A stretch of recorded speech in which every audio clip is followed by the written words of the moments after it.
At present, the situation is getting increasingly precarious as Israel is escalating its ground attacks in Gaza and occupying more territory.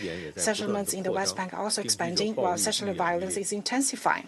And there was the recent bad incident of Israeli military firing warning shots at the invited diplomatic delegations visiting Jenin.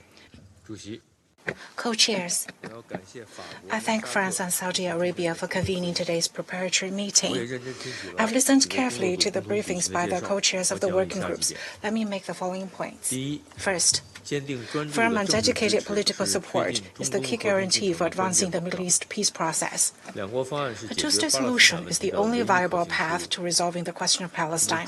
We support convening the high-level conference to rally stronger and broader international support for Palestine, so as to take irreversible action to implement the two-state solution. Any unilateral action that undermines the two-state solution should be rejected and resisted. As stated in the conference's concept note, building an independent Palestinian state is the precondition for realizing peace, and the recognition and granting of full membership to Palestine in the UN is the prerequisite for advancing a political settlement. China reiterates its support for the establishment of a fully sovereign and independent state of Palestine on the basis of the 1967 borders with East Jerusalem as its capital. We look forward to welcoming Palestine as a full member of the UN as early as possible. We count on the working groups, including those on a sovereign and unified Palestinian state living side by side in peace and security with Israel, on preserving the two-state solution, and on promoting respect for international law in order to implement the two-state solution, to take vigorous action to this end. Second, development assistance is an important buttress for independent statehood. Developing the economy and improving people's livelihoods is the crucial foundation for building an independent Palestinian state. The international community should increase its humanitarian and development assistance to Palestine and support its efforts to enhance governance capacity and achieve sustainable and independent economic growth. UNRWA is the backbone of humanitarian assistance in Gaza and is an important provider of public services in the West Bank, and therefore its normal functioning must be guaranteed.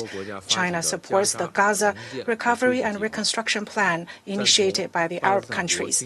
We agree with the goals and requirements raised by the working groups on the economic viability of the State of Palestine and on humanitarian action and reconstruction.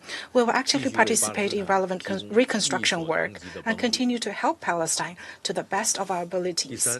Third, realizing a ceasefire and saving lives remains an urgent priority. As I emphasized at the April informal consultations, ending the conflict is the prerequisite for discussing all long-term arrangements and lasting peace. If a ceasefire in Gaza is delayed indefinitely, discussions on a two-state solution will be empty talk. At present, the situation is getting increasingly precarious as Israel is escalating its ground attacks in Gaza and occupying more territory. Settlements in the West Bank are also expanding, while settler violence is intensifying. And there was the recent bad incident of Israeli military firing warning shots at the invited diplomatic delegations visiting Jenin. The international community must summon the greatest urgency to promote a ceasefire in Gaza, alleviate the humanitarian catastrophe, and give the people of Gaza hopes for survival. The Security Council, as the primary organ tasked with the maintenance of international peace and security, has the responsibility to take all necessary actions to achieve a lasting ceasefire in Gaza. The working groups on security for Israelis and Palestinians and on narrative for peace also have a role to play in this regard. Co-chairs, we appreciate the efforts made by France, Saudi Arabia, and the co-chairs of all working groups to prepare for the conference, and we welcome and support the concept note. China will actively participate in the deliberations of relevant working groups and in the preparatory activities, work towards positive outcomes at the June high-level conference and take practical and strong action to realize the two-state solution. Thank you, co-chairs.